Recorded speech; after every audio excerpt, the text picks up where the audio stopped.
ada satu temannya Arbi yang teriak kenceng banget. Di situ ada setan. Halo, jumpa lagi dengan Markudil. Hari ini kita akan bercerita tentang Kali Etan Rumah, sungai di pinggir timur rumah. Ambil ceritanya dari Arbian @manusia bgst di X. Etan kali, sungai sebelah timur rumah. Tempat ini sangat mistis di kampung si Arbi. Di sekitar sungai ini banyak sekali makhluk halus. Sering warga melihat sosok kuntilanak, pocong, dan lain sebagainya. Bukan cuma warga, Arbi si penulis ini juga pernah melihat secara langsung. Kampung halamannya terletak di Provinsi Jawa Tengah, di salah satu kota yang tidak kita sebutkan namanya ya, untuk menjaga privasi. Jadi cerita dari awal dulu, waktu Arbi masih kecil, di sekeliling rumahnya masih banyak kebun. Dan di samping rumahnya ada hutan bambu, yang orang Jawa bilangnya paperingan. Nah, di belakang rumah si Arbi ada pabrik. Pabrik buat celana jeans. Nah, waktu itu Arbi main di pabrik belakang rumahnya itu. Mereka mainnya rame-rame. Tapi mainnya itu cuma di depan gerbang aja, nggak sampai masuk ke dalam pabrik. Tapi waktu itu berbeda. Ada salah satu teman yang ngajak Arbi masuk ke dalam pabrik. Gak cuma Arbi, tapi semua temannya akhirnya masuk ke dalam pabrik. Kebetulan waktu itu pabrik sedang kosong, ditinggal libur oleh karyawannya. Jadi mereka masuk diam-diam dalam kawasan pabrik itu. Mereka sebenarnya cuma pengen tahu apa sih isi dalam pabrik itu. Itu cuma ada mesin-mesin yang sudah ditinggalkan libur oleh pegawainya. Nah, di belakang pabrik itu ada kolam lele. Mereka akhirnya asik main di dekat kolam lele itu sambil memberikan makanan kepada lelenya. Nah, di samping kolam ada makanan untuk lele tersebut. Nah, lagi asik-asiknya main, tiba-tiba ada satu temannya Arbi yang teriak kenceng banget. Di situ ada setan. Itu teriaknya sambil lari. Dia menunjuk ke salah satu sudut dari pabrik itu. Mendengar teriakan itu, spontan semua teman-teman Arbi langsung kabur keluar dari area pabrik. Sampainya di luar pabrik, mereka bertanya kepada anak yang pertama teriak. Lah, kamu lihat apa tadi? Aku lihat kuntilanak, katanya. Nah, sejak itu Arbi nggak pernah lagi main ke dalam pabrik. Juga teman-temannya juga udah nggak berani lagi main ke sana. Di sebelah kali Etanomah tadi ada perkampungan lain. Di sana ada kos-kosan cewek, dan sepertinya itu adalah kos-kosan bebas. Jadi penghuninya bebas keluar masuk mau kapanpun, jam berapapun. Nah, orang-orang kampung ngira itu adalah kos-kosan tempatnya para wanita yang gak baik-baik. Karena dilihat dari dandanannya dan juga jam keluarnya. Nah, waktu itu mau lebaran, kos itu sepi karena ditinggal mudik oleh penghuninya. Tapi ada satu cewek yang gak pulang dan dia tetap tinggal di kosan itu. Setelah lewat 2 minggu setelah lebaran, kondisi kos masih sepi karena belum pada ada yang balik. Tapi dari arah kos tercium bau busuk.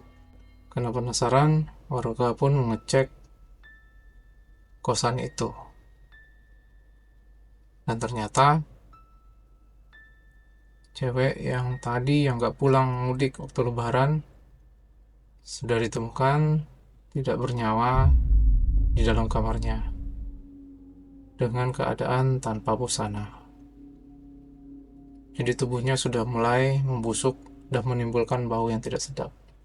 Kondisinya itu mukanya rusak dan badannya penuh luka. Akhirnya warga memanggil polisi dan polisi melakukan penyelidikan. Sementara jenazah sang wanita tadi sudah dibawa pulang ke kampung halamannya. Nah, orang-orang di kampung ketakutan. Pertama ketakutan karena ada orang jahat yang masih berkeliaran.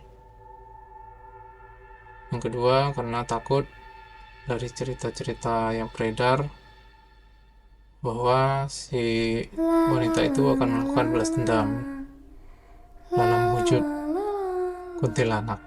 Sehingga warga jam 7 malam sudah tidak berani keluar rumah karena saking takutnya. Pada pagi harinya, penduduk kampung berkumpul. Mereka bercerita tentang kejadian tengah malam. Ternyata hampir di setiap rumah warga mendengar ketukan pintu. Pada waktu dibuka, ternyata tidak ada orang sama sekali.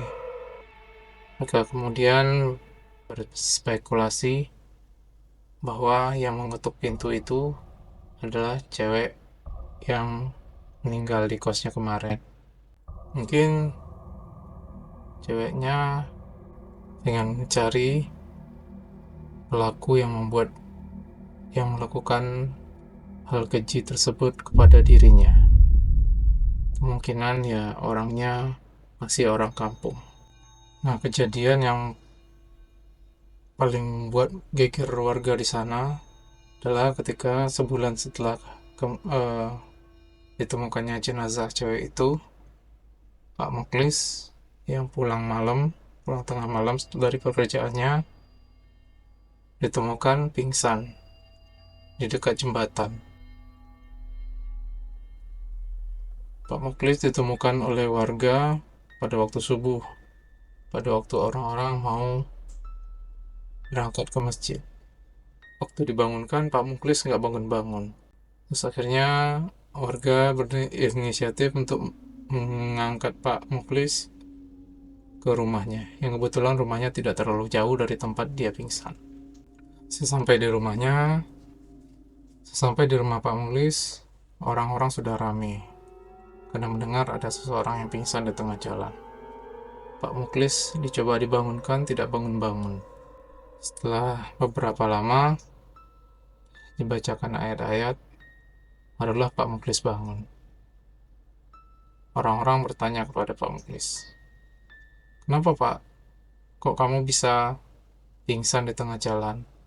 "Aku lihat kuntilanak tadi malam waktu aku pulang kerja. Mukanya hancur bercampur darah. Rambutnya acak-acakan dan memakai baju warna putih yang kotor sekali." Semuanya pada kaget dan mengira bahwa itu adalah arwah dari cewek yang meninggal tadi. Sejak kejadian itu, komplek kampungnya menjadi tambah sepi. Namun setelah itu tidak pernah lagi ada kejadian sampai beberapa lama. Perlahan-lahan warga mulai lupa dengan apa yang terjadi. Setelah beberapa bulan tidak ada kejadian, ada seorang pedagang bubur ayam di kampung tersebut yang mengalami kejadian aneh juga. Jadi waktu dia siap-siap masak subuh-subuh untuk makanan yang akan dia jual waktu sarapan, tiba-tiba dari arah dapurnya dia mendengar suara orang ketawa. Tiba-tiba terdengar suara kuprak, suara sesuatu yang jatuh. Tiba-tiba muncullah kuntilanak di depan pintu dapur yang sedang dibuka oleh Pak penjual bubur. Warga pun mulai ketakutan karena si hantu sudah mulai berani masuk ke dalam rumah warga. Tapi untungnya itulah terakhir kali sang kunti masuk ke rumah warga. Ternyata setelah diselidiki, pelaku penghilangan nyawa terhadap cewek tersebut adalah si pedagang bubur tadi. Jadi selama ini hantu si cewek, si kuntilanak itu mencari pelaku. Memang sudah tahu pelakunya ada di antara warga tersebut. Sejak pedagang bubur ayam itu ditangkap, tidak pernah lagi ada kejadian aneh-aneh lagi di kampung tersebut. Mungkin dia sudah tenang di alamnya sana karena pelaku mendapatkan balasan yang setimpal. Baik, itulah cerita dari Mas Arbi tentang Kali Etan Roma. Semoga kita dapat mengambil hikmah dari apa yang diceritakan tersebut. Terima kasih sudah mengikuti cerita dengan Markodil. Sampai jumpa di cerita selanjutnya. Oh iya, jangan lupa subscribe.